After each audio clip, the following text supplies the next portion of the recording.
Good morning, everyone. Attorney Robert Byrne here. Somewhat unusual. My recording studio this morning, shooting from a car. I'm on vacation with my family, and I didn't want to wake anyone up. I have a copy of the final order in the Depp v. Heard case that was entered on Friday, June 24th, and there's three things about it that I want to discuss. Here's a copy of the final order.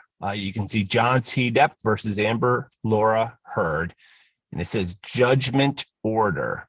So if we scroll down here, you've got 2 pages basically of what the judge has written.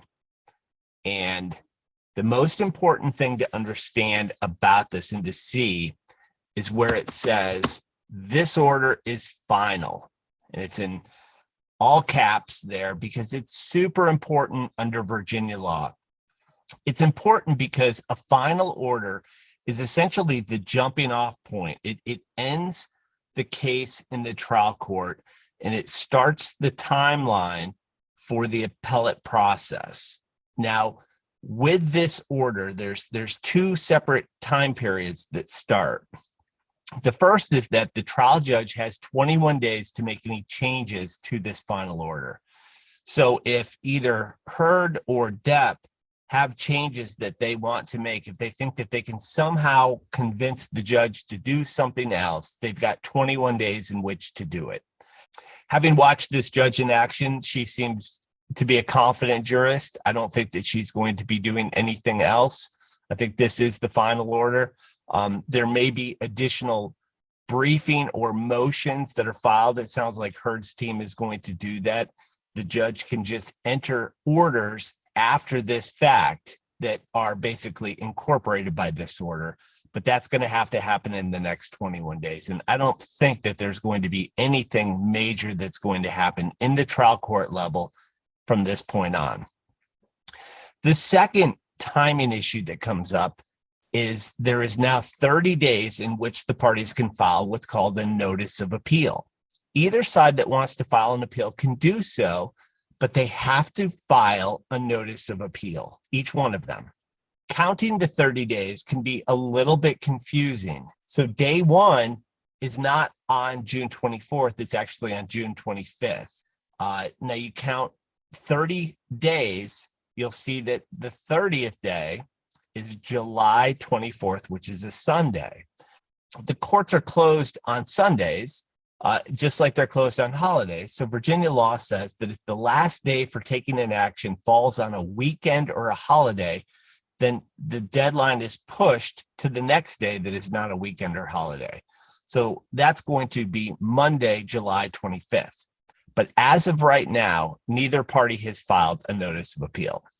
The second thing I think we can take from this particular judgment order is that Johnny Depp does appear to be planning an appeal of the decision. So if you scroll down, you'll see that his team has filed objections to the trial court's rulings and to the final order.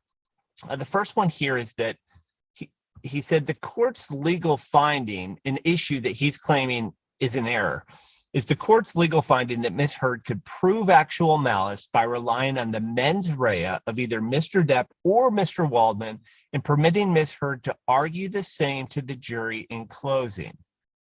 So Depp's team is essentially arguing that the trial judge messed up by telling the jury that they could base a ruling of defamation on Adam Waldman's statements and say that either Adam Waldman's mental intent could be imputed to Johnny Depp or Johnny Depp's mental intent could be imputed to Adam Waldman.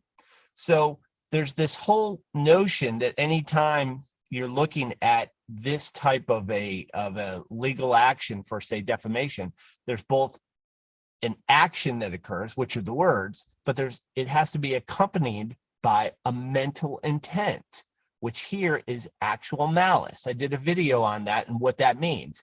And Johnny Depp is saying, there's no evidence, or you can't say that my mental intent is imputed to Waldman or Waldman's mental intent is imputed to me. That's not what the law allows. And so Depp is claiming that as an error on appeal. He also has another ground, and It's this. He said, the court refused to sustain Mr. Depp's objection to improper argument made by Ms. Heard's counsel during closing argument and motion for a curative instruction. Ms. Heard told jurors that a finding in favor of Mr. Depp would send a message to every victim of domestic abuse everywhere, which is an improper invitation to jurors to decide the case on larger social issues and to place themselves in the shoes of Ms. Heard when reaching their verdict instead of basing their verdict on the evidence presented. There's a lot of case law that discusses improper closing arguments, and any outright appeals to emotion or things that will inflame a jury to decide the case based on things other than the evidence and the law that's been presented are improper. And typically the way you deal with that is you'll ask the judge, you'll object, and you'll say, Judge, can you tell the jury that they can't consider that? Depp's team is claiming here that they did just that and said, Judge, they made this argument. We disagree with it. It's not legally permissible. Can you instruct the jury they can't consider that? Depp's team is raising that as an issue on appeal.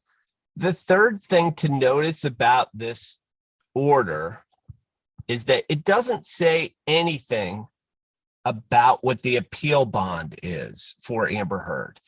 A lot of the news outlets are saying that Amber Heard's going to need to pay $10,350,000 as an appeal bond. And in the earlier video I did, I explained the difference between an appeal bond and a suspension bond. A suspension bond is one where you're asking the court to prevent the other side from collecting against you while the appeal is pending. And that bond requires full payment of the judgment and other costs that may be involved. So to prevent Johnny Depp from collecting against her during this appeal period, Amber Heard would have to pay $10,350,000. I did notice that one news outlet did refer to the judge's ruling, oral statements from the bench, as referring to a suspension bond. That is much different than an appeal bond. And under Virginia Code 8.01, 676.1, subsection A, the appeal bond amount is $500. A couple of people pointed out, yeah, but it goes on to say, or such amount as the trial court may require. And then again, it says subject to subsection E. Typically, that portion of subsection A, where the trial judge has the authority to tinker with the appeal bond, deals with situations where you have an indigent party and they don't have $500. They can't pay the appeal bond. But then some people are saying, well, could the judge have just said under that provision that she's going to make Amber pay $10,350,000? The answer is no. The judge under that provision can adjust the amount in the ballpark of $500. And, you know, in a case like this, it could be perhaps another $500, might be a couple of $1,000, to reflect the fact that the costs involved in this case are going to be much higher. And the reason is because the parties are going to have to send in all of their transcripts, and there's going to be what's called a joint appendix. And the copying costs are going to be significant, and it's going to be significantly larger than most cases, because most cases don't go for 6 or 7 weeks or however long this one went. So the judge may adjust it upwards, but the judge cannot do that on her own motion. She can only do that if one of the parties requests that. So Johnny Depp would need to come in and say, Judge, I need you to increase the amount of this appeal bond for Amber Heard. Johnny Depp has not done that. The judge has not done that. But there's nothing said about the appeal bond. Now, I anticipate that Elaine is going to be filing motions asking that the trial judge reduce the amount of the suspension bond from $10,350,000. I also anticipate that the judge is going to say, no way, I'm not going to reduce it from $10,350,000. And all that means is that Amber Heard's appeal can still proceed. But it just means that Johnny Depp can come in and try to collect against it at any time. So what Amber Heard needs to look out for is if Johnny Depp takes the judgment from the Fairfax County Circuit Court and seeks to domesticate it in areas where Amber Heard has property. I understand Amber Heard owns a house in California.